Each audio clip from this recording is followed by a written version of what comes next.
Hello everyone, welcome to What Why How session of IS Baba.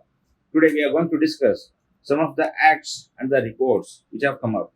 That is for prelims especially. Now, for atomic energy and for the nuclear reactors, we are coming up with some of the amendments. And why we are coming up with the amendments? Because the government has come up with the small modular reactors. Friends, what are these small modular reactors? These are nothing but the pressurized heavy water reactors themselves. That is the basic reactors of India. We have two reactors, pressurized heavy water reactor and the fast breeder reactors.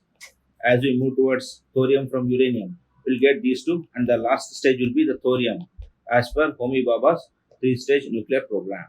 So the small modular reactors are the pressurized heavy water reactors, but they are small enough. They are the primitive ones, and they are modified so that a company can use for its in-house purpose. Yes. So rather than depending on the government's nuclear reactors, we can have our own nuclear reactors, and hence there is a need to privatize the legal clauses over these nuclear reactors. Hence the amendment. Now, say we understood why the amendment. So, what are the departments? Department of Atomic Energy Regulatory Board, Niti Aayog, and Ministry of Law and Justice. So here, Ministry of Science and Tech, Ministry of Law and Justice, and Niti Aayog, all of them will be included here. Then, so where the amendments needed? Amendments to Atomic Energy Act and Civil Liability for Nuclear Damages Act. Friends, here. So one is to set up the nuclear reactor. Second is the liability if there is any damage to the nuclear reactor. Yes, and this civil liability for nuclear damage that originates from the International Convention for Supplementary Compensation for Nuclear Damages. So this was enacted, say, in the last decade. And friends, it says like, say for example, if there is any damage, so then the people, the host nation, so that will be responsible for the damage. Say for example, a nuclear reactor is set up in India by France. So now if it damages, so India will take up the responsibility, not the France. So India protested this convention, and so we asked for the reform and reclarification, but not so much of response from the international market. But now when we are going for private nuclear reactors, so now that is all about between private and the government of India. When private is setting up the nuclear reactors, so they have to bear the liability, or if not, so how the liability will be shared, because now government is also encouraging such small modular reactors so that even the companies have to come up with such nuclear energy programs.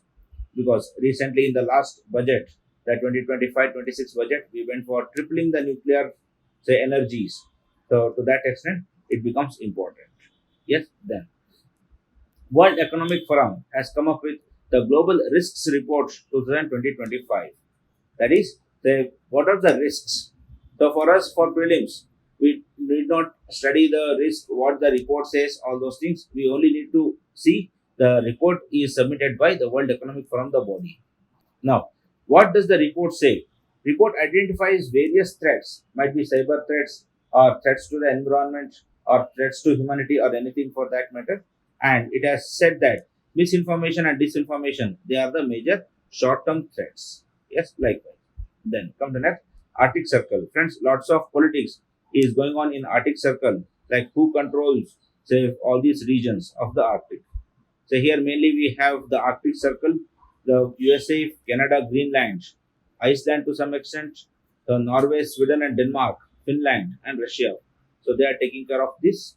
And here, in order to recall, so one thing is important for prelims, the members for the Arctic Council, and second is your UN clause, United Nations Convention for Law of Seas. It says that, say, beyond your exclusive economic zones, that is your 200 nautical miles from the shore, beyond your EEZs, exclusive economic zones, say you have to take the permission of the United Nations, or say the concerned authority of the UN clause in order to say do your economic activity here. Yes, then it also says that you can extend your exclusive economic zone beyond this if you feel that naturally there is a continental shelf extended towards this region, else you can't. Yes, likewise. So for us, for prelims, just the members of the Arctic Council, then this exclusive economic zone, the 200 nautical miles, and the United Nations Convention for Law of Seas. So this much is more than enough. Yes. So keep revising. All the very best from my side. Good luck, friends.